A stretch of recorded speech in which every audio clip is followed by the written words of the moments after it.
Um, I want to echo the other panelists' appreciation to thank both Vincent and Isabel. This is a wonderful panel to see how there's experimentation in new forms of media and how it's influencing the labor movement. So this is a project that grew out of a few case studies where I wanted to try to understand, what do gig workers want?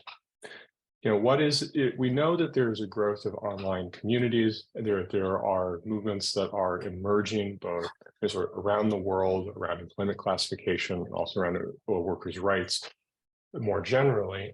And so I wanted to try to quantify and to better understand, what are the priorities of gig workers and what is driving people to seek out digital communities. And so we know that workers use these online communities as a vehicle for voice. There's growing evidence across countries, across gig industries, across your panelists today, that show that there are many ways that people speak out, or that these communities are a vehicle for the community and solidarity. And part of this is a changing nature of the architecture of the internet itself, that the Web 2.0, which is now, I guess, being phased out for Web 3.0, but has enabled ways for people to engage in a more personal and intimate way than they could in previous iterations of the internet. And this raises the question, though, of why do gig workers seek out these communities and what are their priorities? So part of what's motivating my interest in this is that there have been a number of studies about different issues that emerge in gig work.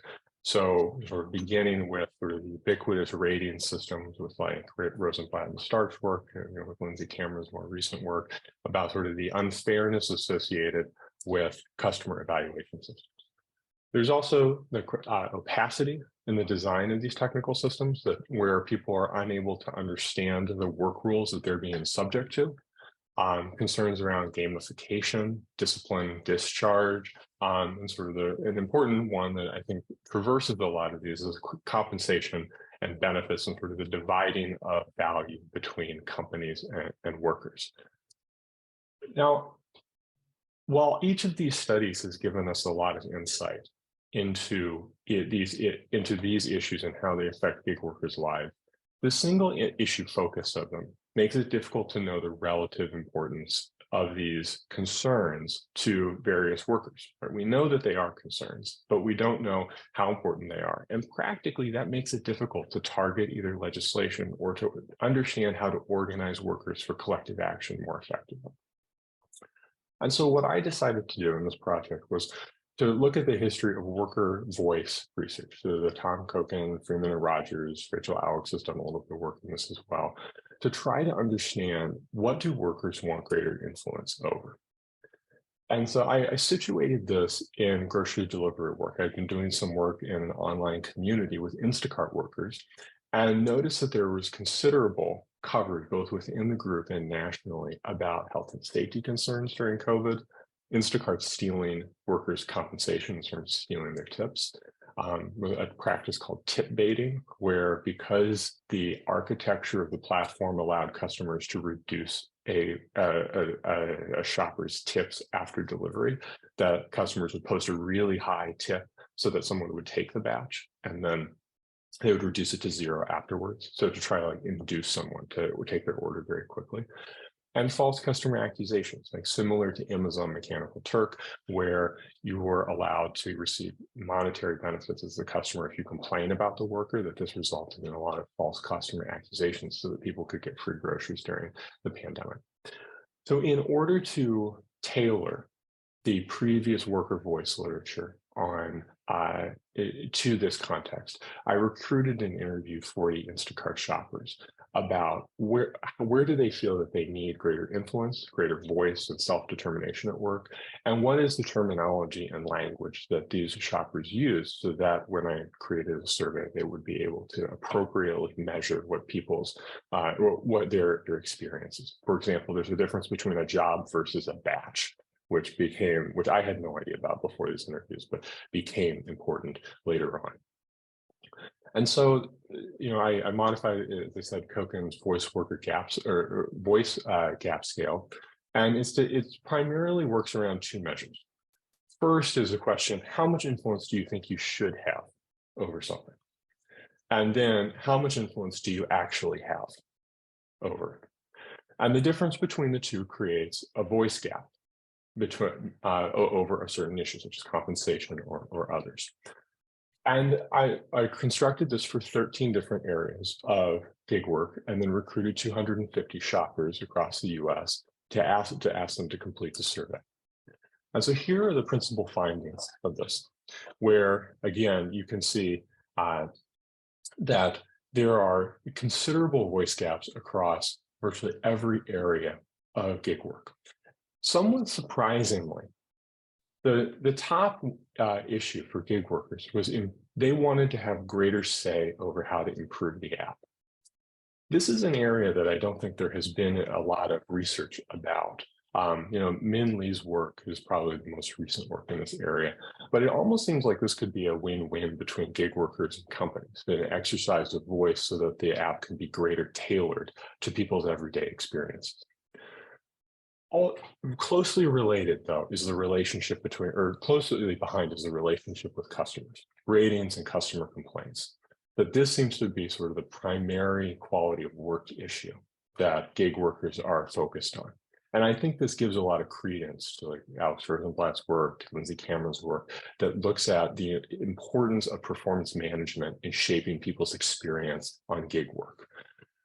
In the middle, we see issues, or we see respect, which I think is a reflection of the reputation that platform companies have developed over the years. From Travis Kalanick saying that high prices are due to are because of the other dude in the car, right? And sort of a general dismissiveness in both the design and coverage of these systems. And then in the middle, you have the economic issues, compensation, and benefits. And I think that probably one of the most interesting is working time here, that there's only a very small gap.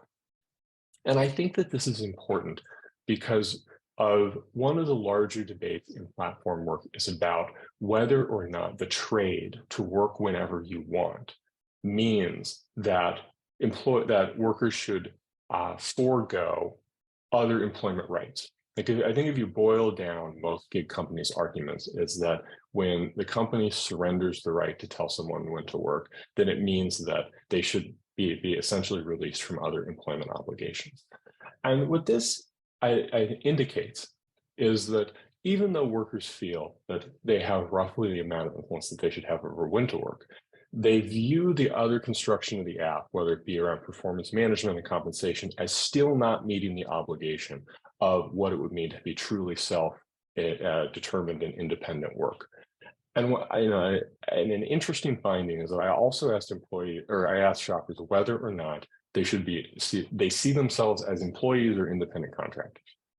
And these gaps emerge in both categories. Even those who want to stay independent contractors still believe that they should have greater influence over their work, which I think gets at that there's been a lot of dispute over sort of these surveys that gig companies produce where they say, 80% of our people want to stay independent contractors. Well, even those who want to stay still believe that they're not being provided with the influence that they should have as independent workers. Some additional results that I found somewhat interesting to substantiate and to provide additional context for why these priorities emerge is that nearly 3 out of 4 shoppers had reported a false customer report over the last year to indicate the prevalence on the Instacart platform for how likely it is that someone will run into this issue. Over half had not been given the promised compensation that they were told would be given to them in the app.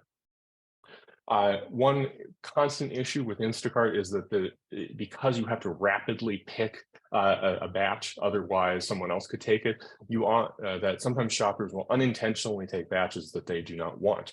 And in fact, nearly half have taken an unintentionally cumbersome batch, it's called a triple. And 15% and 9% have been injured or become sick on the job. Customers exhibited weird behaviors in this as well. About 10% of all customers decreased their tip, while 8% increased, which I was not anticipating.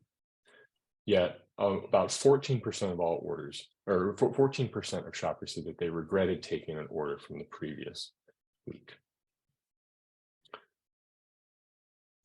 So I think that this begins to demonstrate that the level of self-determination and independence is the gap between what is expected and what is offered is twice what we see in more traditional work arrangements. So if you compare this work to Tom Kochen or Freeman and Rogers' work, that the idea that gig work is providing an independent worker, the independence that workers want is not being fulfilled. And I think part of that is because of the expectation that companies developed when they say you can be your own boss. And that is anchoring the expectation of independence higher than what workers actually are promised. And as mentioned before, even those who wanted to be classified as independent contractors still exhibited a very large voice gap. And I think that this begins to provide a guide for organizers and legislators about where are the issues that gig workers are most concerned about, and what are the areas that effective organizing campaigns can be built around.